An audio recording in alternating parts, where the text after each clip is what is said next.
Oui, nous t'avons loué, nous t'avons adoré, nous t'avons chanté, nous nous sommes exprimés dans ta présence. Nous avons exprimé notre joie de te suivre, notre joie de te servir. Maintenant, Seigneur, parle-nous maintenant par le moyen de ta parole. Saint-Esprit, viens et enseigne-nous. Au nom de Jésus. Amen. Nous reprenons nos places. Bonjour à tout le monde. Shalom, shalom. Que Dieu vous bénisse. Vous avez choisi la bonne part.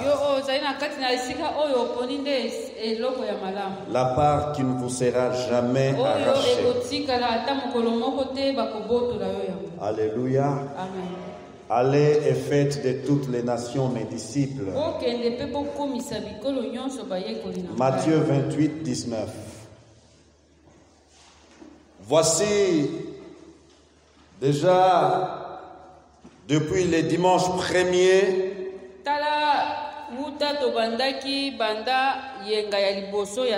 le dimanche 8, le dimanche 15 et aujourd'hui nous sommes dans ce thème, l'ordre suprême.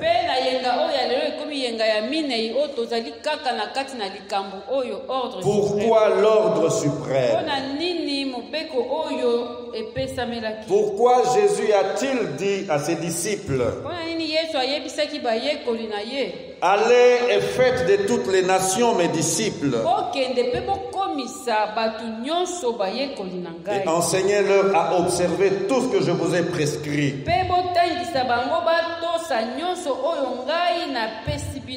Nous avons jusqu'ici, nous avons vu 3 motifs ou 3 raisons majeures.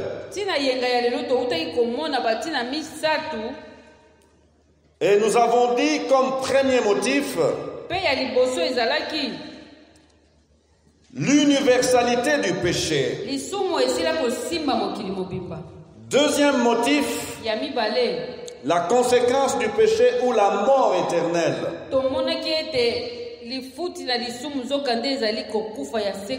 La séparation d'avec Dieu. Et troisième motif, l'amour de Dieu.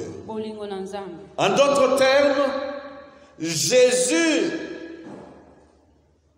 ne veut pas que le monde croupisse dans l'ignorance par rapport au plan de Dieu.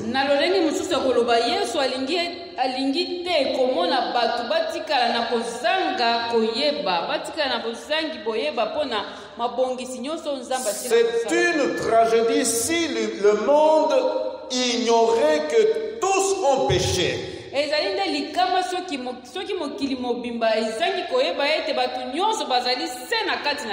et sont privés de la gloire de Dieu.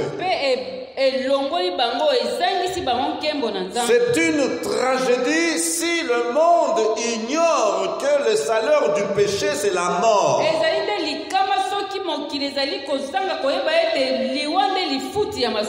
Et c'est une grave tragédie si le monde ignore que Dieu aime les pécheurs. Car Dieu a tant aimé le monde qu'il a donné son Fils unique afin que quiconque croit en lui ne périsse point, mais qu'il ait la vie éternelle. Aujourd'hui, j'aimerais revenir sur l'amour. L'amour de Dieu. Et insister sur cette dimension d'amour que le commun des mortels ignore.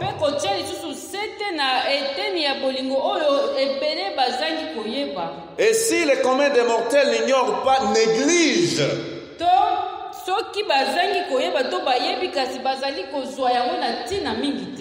je veux parler de l'amour rédempteur de Dieu. l'amour rédempteur de Dieu. Nous les humains, nous ne connaissons pas cette dimension d'amour. Jamais j'ai vu un parent qui accepte de mourir à la place de son fils. Jamais j'ai vu une maman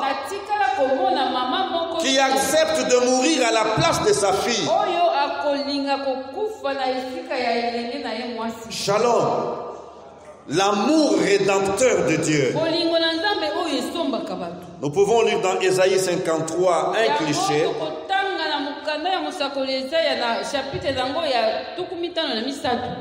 Le verset 4 nous dit, nous rapporte: cependant, ce sont nos souffrances qu'il a portées.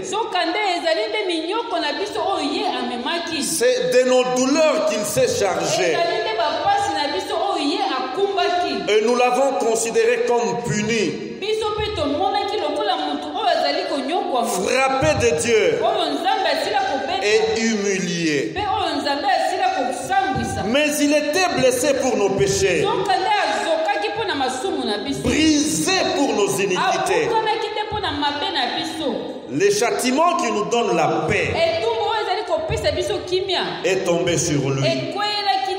Et c'est par ces meurtrissures que nous sommes guéris. Verset 6. Nous étions tous errants. Nous étions tous errants, comme des brebis. Chacun suivait sa propre voie. Et l'Éternel a fait retomber sur lui l'iniquité de nous tous.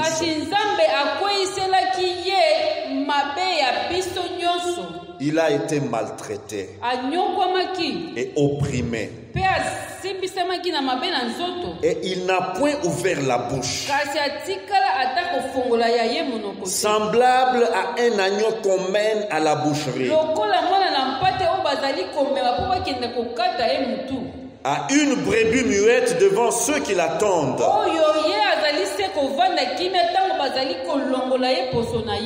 Il n'a point ouvert la bouche. Parce qu'il s'est livré lui-même. Parce qu'il s'est livré lui-même à la mort. Et qu'il a été mis au nombre des malfaiteurs. Parce qu'il a porté les péchés de beaucoup d'hommes. Et qu'il a intercédé pour les coupables. Shalom. Shalom. L'amour rédempteur de Dieu. La rédemption veut dire le fait de racheter.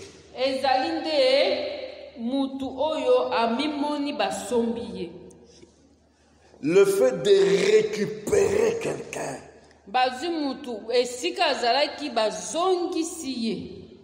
Un condamné à mort. Et quelqu'un d'autre vient. Non, je viens payer à sa place pour qu'il soit libéré, pour qu'il soit réhabilité. Je paye c'est dont il n'était pas capable de payer. Shalom. L'amour rédempteur de Dieu. L'apôtre Paul, dans ses épîtres, donne plusieurs tableaux sur cet amour rédempteur.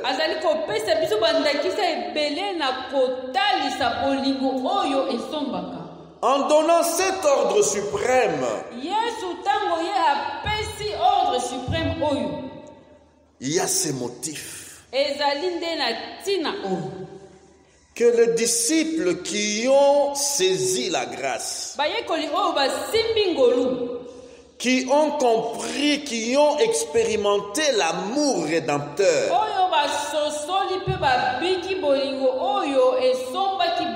Que ces disciples ne se taisent pas. Mais que ces disciples aillent propager, répandre cet amour rédempteur.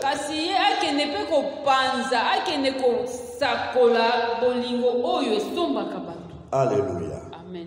Aux Éphésiens, nous allons prendre 2 tableaux chez les Éphésiens et chez les Romains. Paul parle. Aux Éphésiens d'abord. Vous étiez morts par vos offenses et vos péchés, dans lesquels vous marchez autrefois selon les trains de ce monde,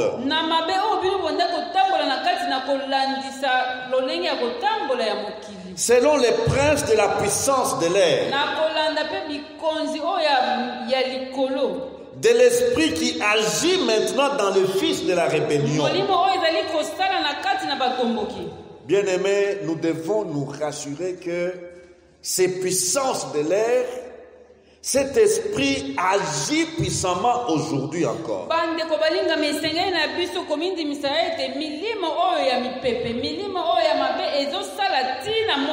Lorsque vous regardez comment nous vivons dans notre ville, dans notre société,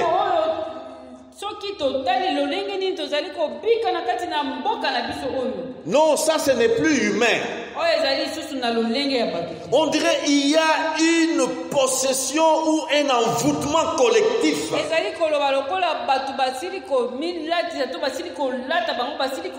Lorsque vous regardez comment les chauffeurs conduisent sur nos routes,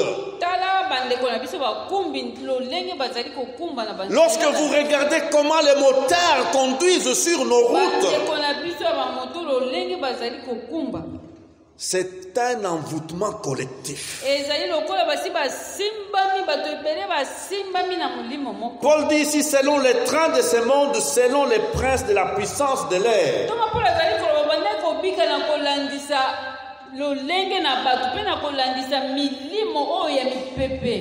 De l'esprit qui agit maintenant dans les fils de la rébellion. Et ce qui est important, il le dit ici, nous tous aussi, nous étions de leur nombre. Et nous vivions autrefois selon les convoitises de la chair, accomplissant les volontés de la chair et de nos pensées. Et nous étions par nature des enfants de colère, comme les autres. Comme les autres. Mais Dieu qui est riche en miséricorde, à cause du grand amour dont il nous a aimés. Alléluia. Amen. Nous étions. C'est dans Éphésiens 2, versets 1 à 4.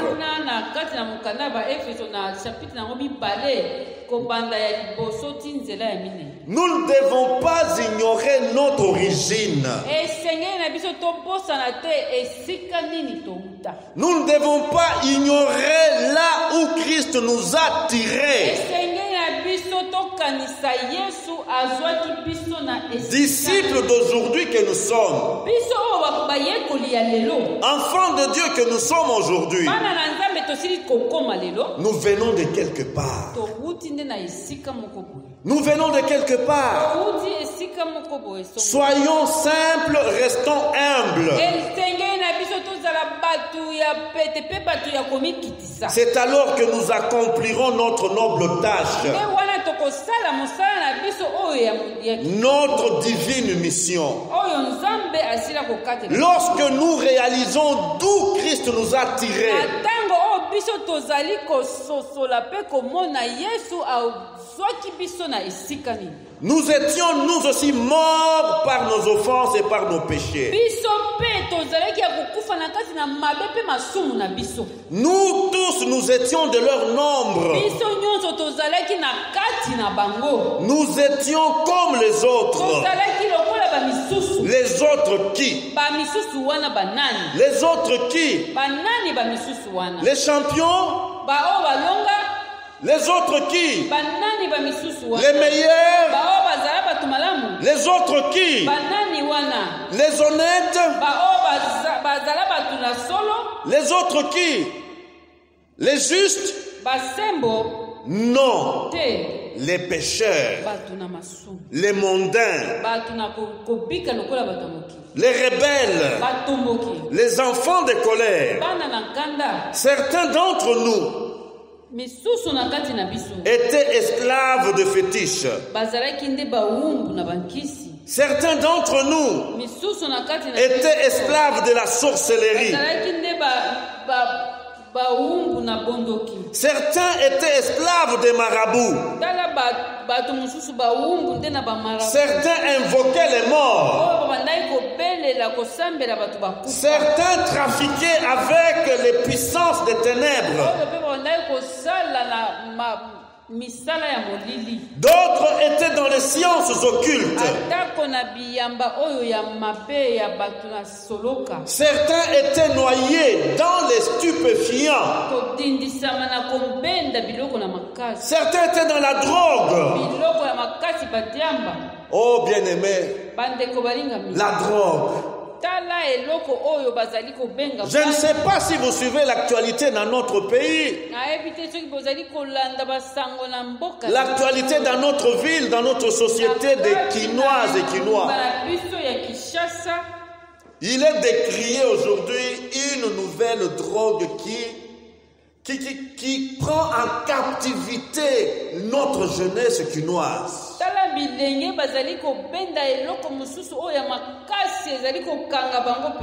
Les jeunes gens inspirés par les esprits des ténèbres. Les jeunes gens sont allés découvrir, je ne sais pas découvrir, la fumée ou la matière qui sort, oui, de tuyaux d'échappement des véhicules. Ils mélangent cette matière-là avec des produits pharmaceutiques pour se droguer.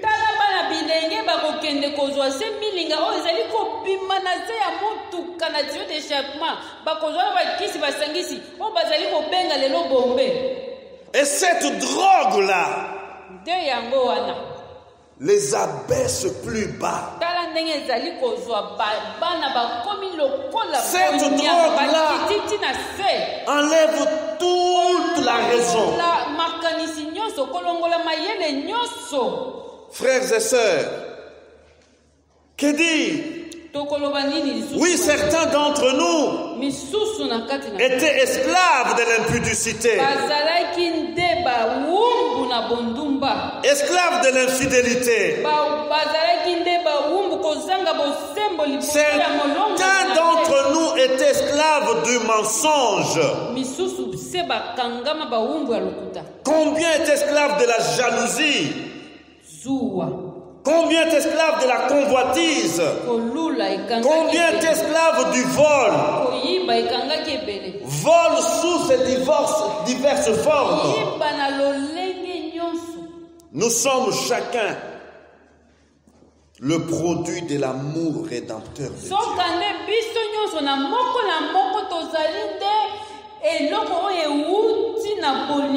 Si nous sommes ce que nous sommes, nous sommes le produit de l'amour rédempteur de Dieu. Et dans son épître aux Romains, au chapitre 5, versets 6 à 11, Paul, inspiré par le Saint-Esprit, nous invite à découvrir cette forme d'amour.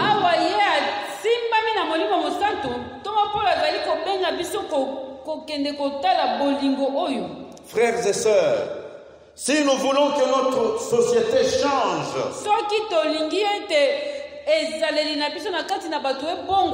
que notre population change,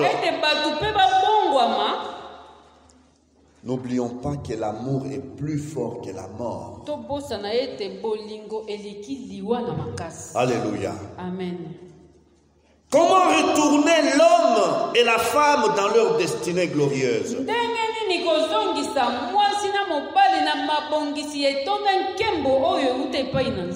Comment les restaurer? Comment les ramener dans le plan de Dieu, dans la perspective merveilleuse de Dieu?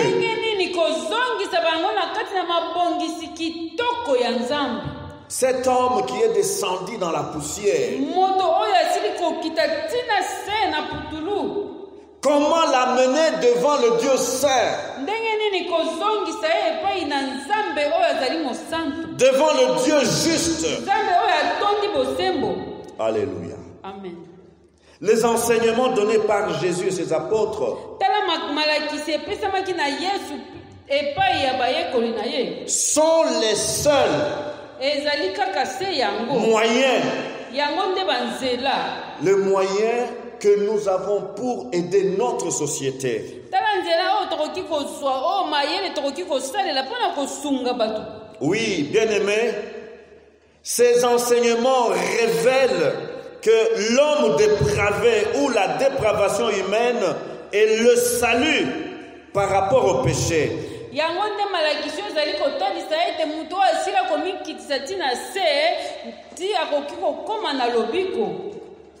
Ne fût-ce que par le moyen de la foi dans l'œuvre que Jésus a accomplie. En d'autres termes, nous n'avons aucune action à mener par notre intelligence, par notre savoir, par nos capacités pour transformer un voleur en un homme honnête.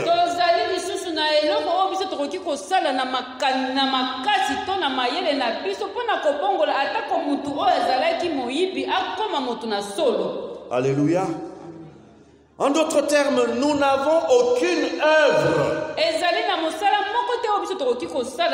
Nous n'avons pas des efforts à fournir pour amener l'homme dépravé dans la présence du Dieu saint. Nous avons à retenir une chose, que l'amour de Dieu, l'amour rédempteur de Dieu pour les pécheurs, c'est cet amour qui est le fondement de la grâce.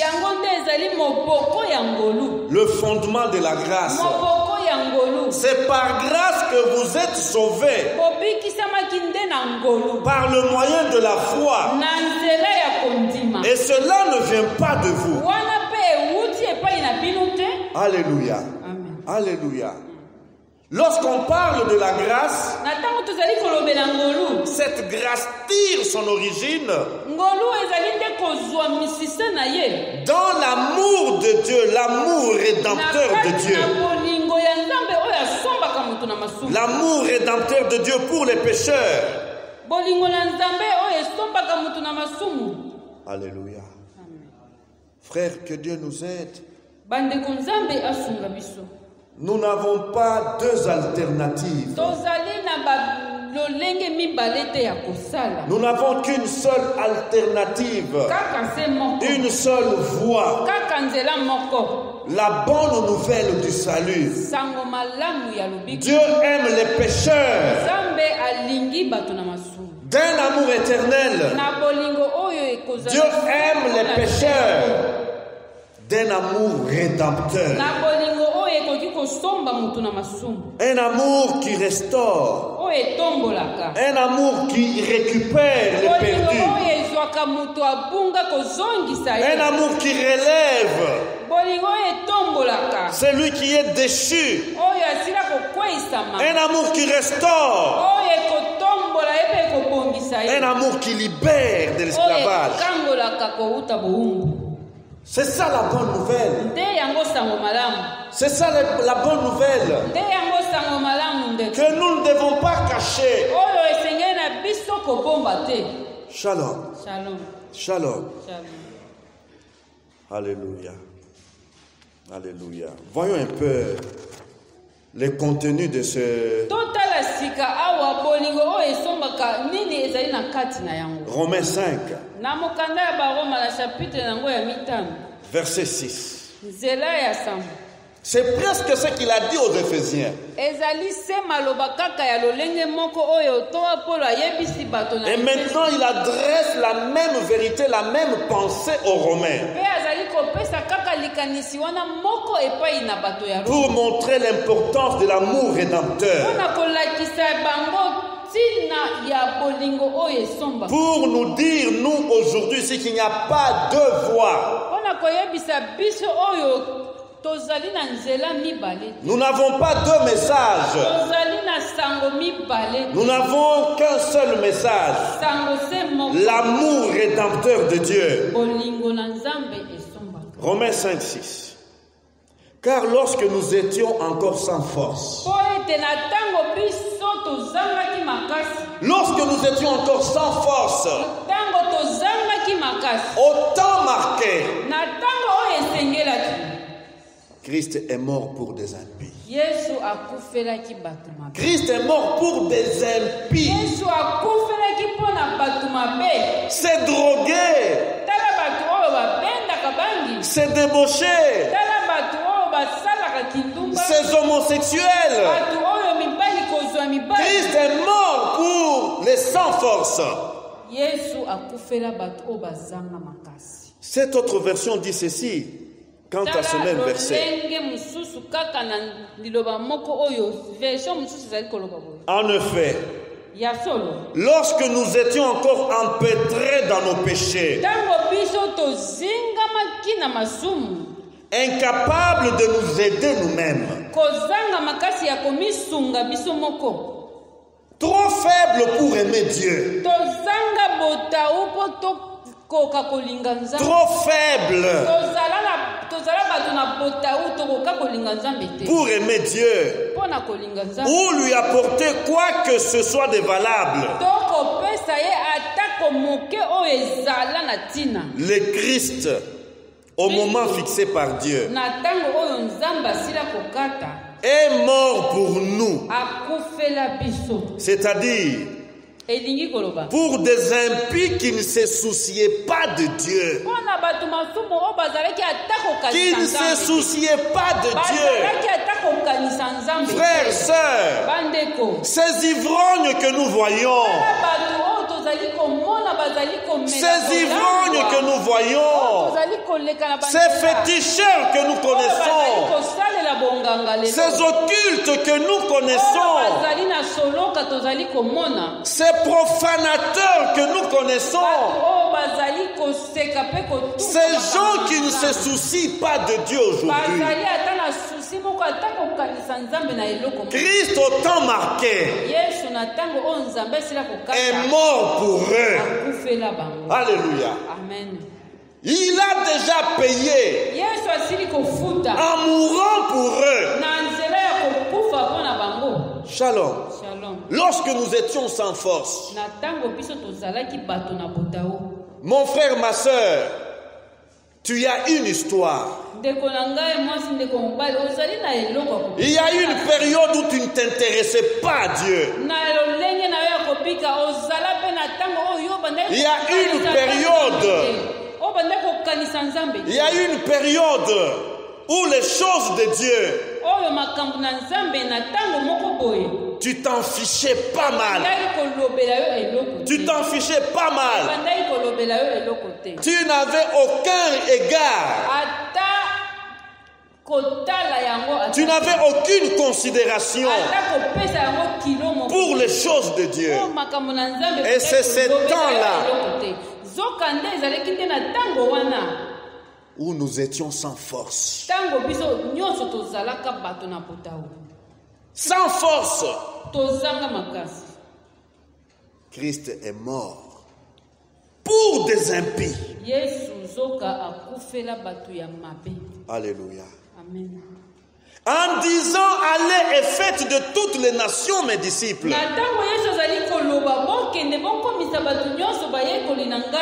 Christ pense à cette vérité. Beaucoup sont encore sans force. Il y a des milliards et des milliards d'hommes qui sont encore sans force. Et c'est de notre devoir.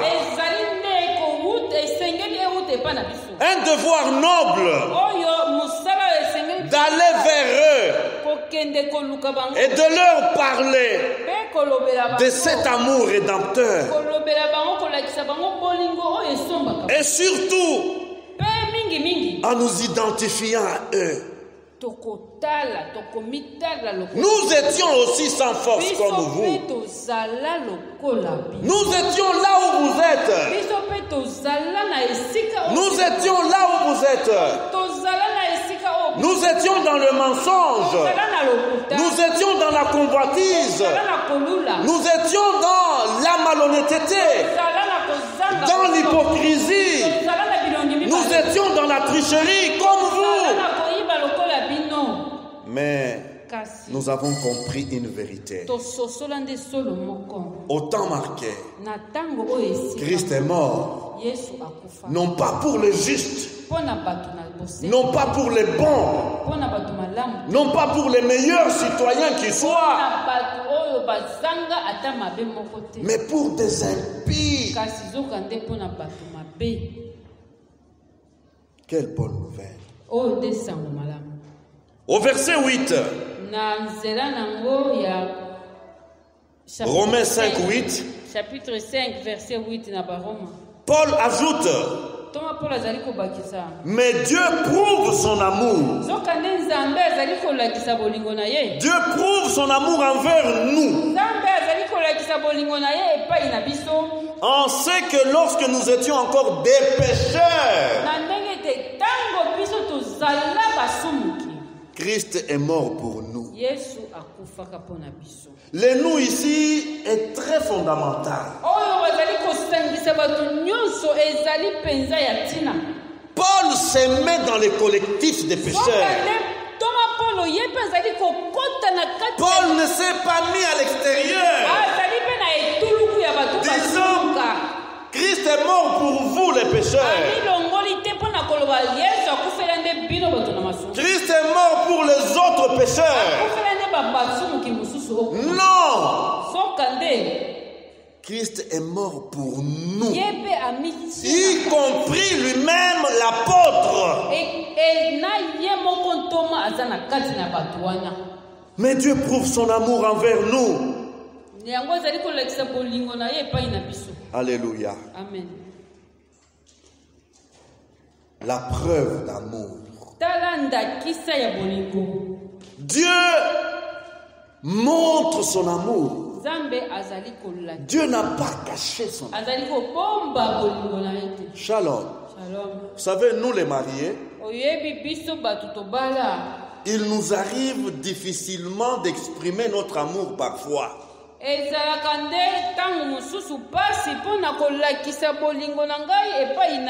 Surtout quand nous sommes déjà parents.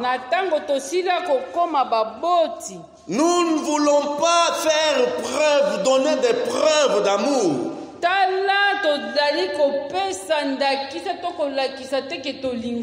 Donner un baiser à ma femme devant mes enfants, oh, ça devient tabou.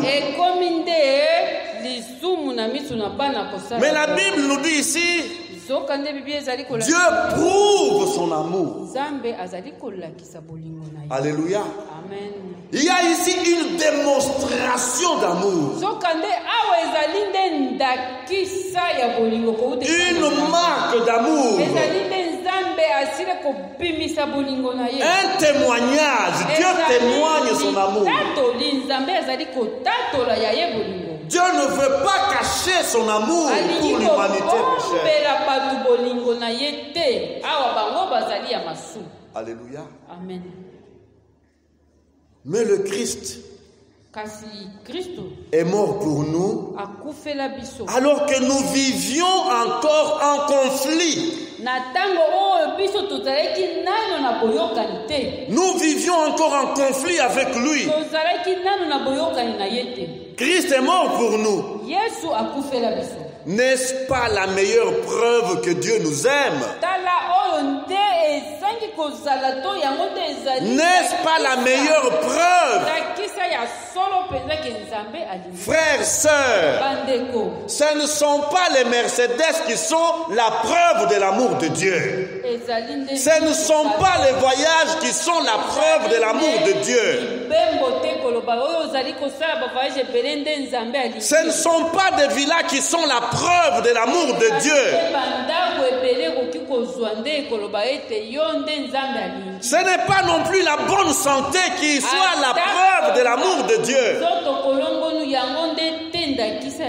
La preuve de l'amour de Dieu. Jésus-Christ crucifié. Jésus mort sur la croix. Car Dieu a tant aimé le monde qu'il a donné son Fils unique, afin que quiconque croit en lui ne périsse point, mais qu'il ait la vie éternelle.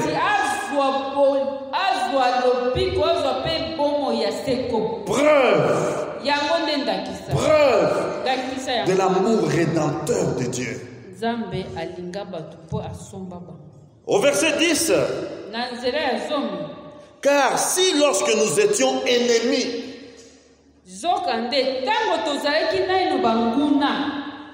nous avons été réconciliés avec Dieu par la mort de son Fils.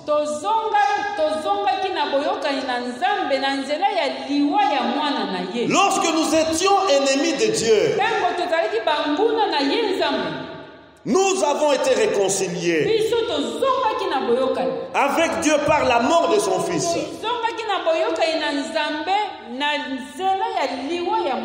Frères et sœurs, toutes ces personnes qui sont ennemis de Dieu aujourd'hui, ils ont besoin d'entendre cette bonne nouvelle. Toutes ces personnes qui sont encore ennemies de Dieu, qui vivent en conflit vis-à-vis de Dieu, ils ont besoin d'entendre cette bonne nouvelle. Savoir qu'ils ont été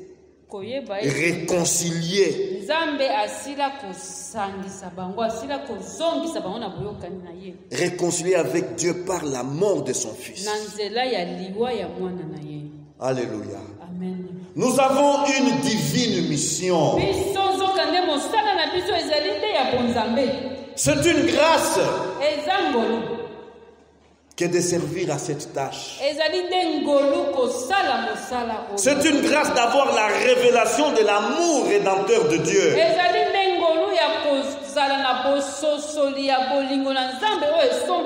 Non seulement nous devons nous réjouir pour cette révélation, non seulement que nous devons nous réjouir pour cette connaissance, mais bien plus, nous devons surtout nous réjouir de la partager avec ceux qui sont encore dans l'ignorance,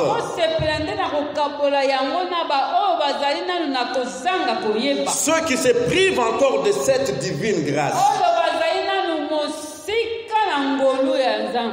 Alléluia. Amen. Alléluia. Amen. Frère, l'Esprit voudrait, par cette insistance,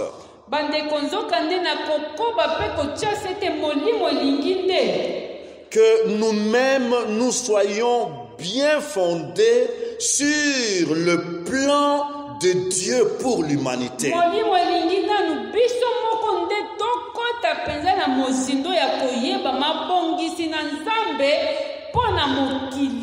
Alléluia. Amen. Nous étions encore sans force. Nous entendons quoi par là? Toi et moi étions faibles. Nous étions des impotents spirituels. Nous étions des infirmes spirituellement parlant. Des aveugles. Nous étions moralement aveugles, moralement, comment infirmes quant aux choses de Dieu.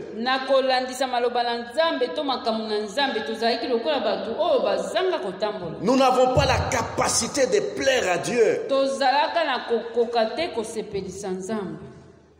Nous étions encore pécheurs. Que devons-nous retenir? Nous devons comprendre que nous avions raté le but dans la vie et avions eu un manque, un déficit de faire la volonté de Dieu.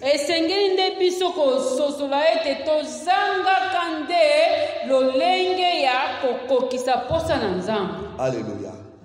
Alléluia. Manquer le but, c'est ça péché.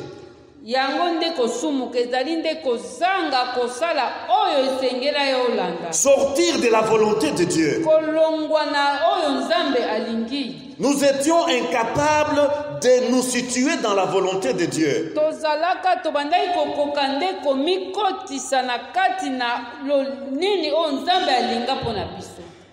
Et nous étions ennemis. Nous étions ennemis de Dieu. Qu'est-ce que cela doit nous enseigner? Oui, reconnaître que nous étions hostiles envers Dieu.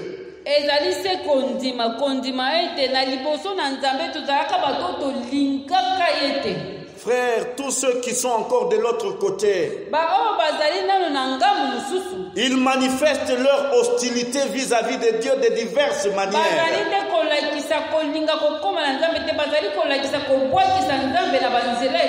Ne les haïssons pas. Ne les méprisons pas. Ne les rejetons pas. Parce que nous étions là. Nous étions là. Nous étions rebelles et opposants de Dieu. Nous étions maîtres de nous-mêmes. Nous faisions notre volonté propre. Shalom. Alors que nous parlons, il y a ceux qui nous jurent que par leur volonté propre. Pour moi, Dieu, je ne connais pas. Dieu n'existe pas pour moi. J'ai fait ma propre volonté. Oui. Nous étions ceux-là, déterminés contre sa juste volonté. Shalom. Et la chose importante, la chose frappante, j'insiste, c'est l'inclusion de Paul. L'inclusion de Paul dans ces collectifs-là, dans ces collectifs de faibles, dans ces collectifs de pécheurs, dans ces collectifs d'ennemis de Dieu. Paul est inclus là-dedans. Et je m'imagine, c'est sa compréhension. Tellement qu'il a compris cette vérité de l'amour rédempteur de Dieu, que cet amour rédempteur l'a motivé. L'a motivé tellement que l'apôtre Paul s'est voué totalement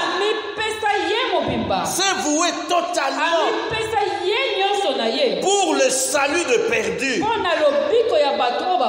ceux-là qu'on appelait autrefois les païens, ceux-là qui n'avaient pas droit de citer en Israël, ceux-là qui étaient étrangers aux choses de Dieu. étrangers aux promesses de Dieu. Lorsque l'apôtre Paul comprend qu'il était faible, incapable d'approcher Dieu, lorsque l'apôtre Paul comprend qu'il était pécheur, imaginez s'il vous plaît. Et lorsqu'il se rend compte qu'il était ennemi de Dieu, quelle hostilité Paul n'a pas prouvée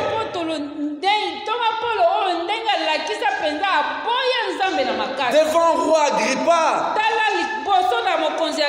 Paul témoigne de son hostilité. Combien il arrêtait les chrétiens.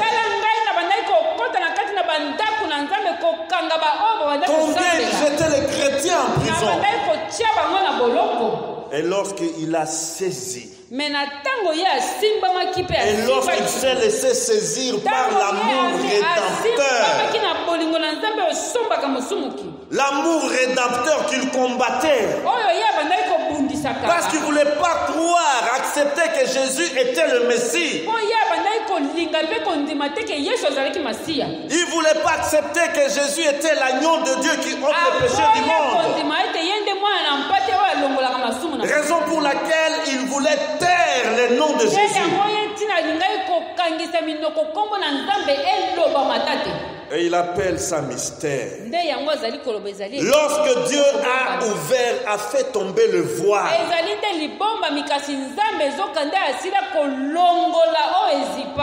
Paul s'identifie aux faibles.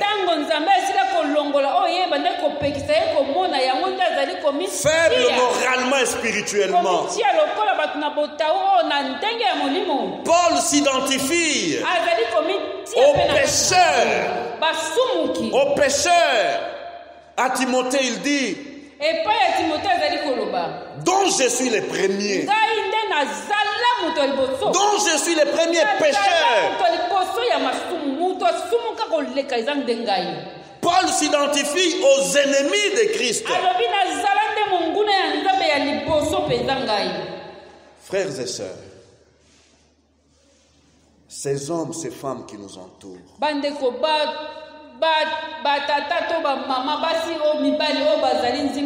ces jeunes gens et jeunes filles qui nous entourent, ils ont besoin, tout comme vous et moi, nous avons eu besoin d'entendre cette bonne nouvelle. Nous n'avons pas eu besoin d'entendre des menaces.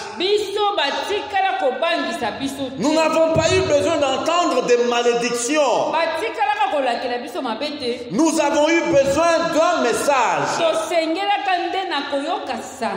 Car Dieu a tant aimé. A tant aimé qu'il a donné son Fils unique afin que quiconque croit en lui ne périsse point, mais qu'il ait la vie éternelle. Frères et sœurs, ces hommes, ces femmes qui sont encore faibles, qui sont encore pécheurs, qui sont encore ennemis de Dieu, ont besoin d'entendre parler, ont besoin d'entendre comment l'amour rédempteur de Dieu. C'est cet amour-là qui va les tirer de bas fond où ils se trouvent, les tirer des ténèbres où ils sont enterrés et le ramener à la lumière. C'est cette bonne nouvelle de l'amour rédempteur de Dieu que les pécheurs attendent, que les méchants attendent. C'est cette bonne nouvelle de l'amour rédempteur de Dieu. Oui, que l'homosexuel attend. Il attend d'entendre cette bonne nouvelle de l'amour rédempteur de Dieu. Les voleurs, les pilleurs. Ces voleurs qui nous font souffrir. Ils n'ont pas besoin d'entendre que tu iras à Makala. Combien sont allés à Makala? Et ils sont sortis de Makala. Toujours les mêmes. Shalom. Ils ont besoin d'entendre que Dieu t'aime d'un amour rédempteur, un amour qui te restaure, un amour qui te réhabilite, un amour qui te valorise, un amour profond et large. Oh frère, des criminels qui ont reçu, ces criminels qui ont reçu la bonne nouvelle de l'amour rédempteur de Christ en prison, sont sortis transformés de la prison. Alléluia. Amen. Non pas transformés parce qu'on les maltraitait, non pas transformés parce qu'on leur privait du nécessaire, mais transformés parce qu'ils ont entendu parler de l'amour rédempteur de Dieu.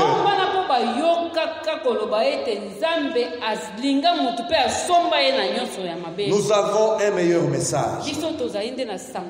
Nous avons un message de vie. Le message que le monde attend.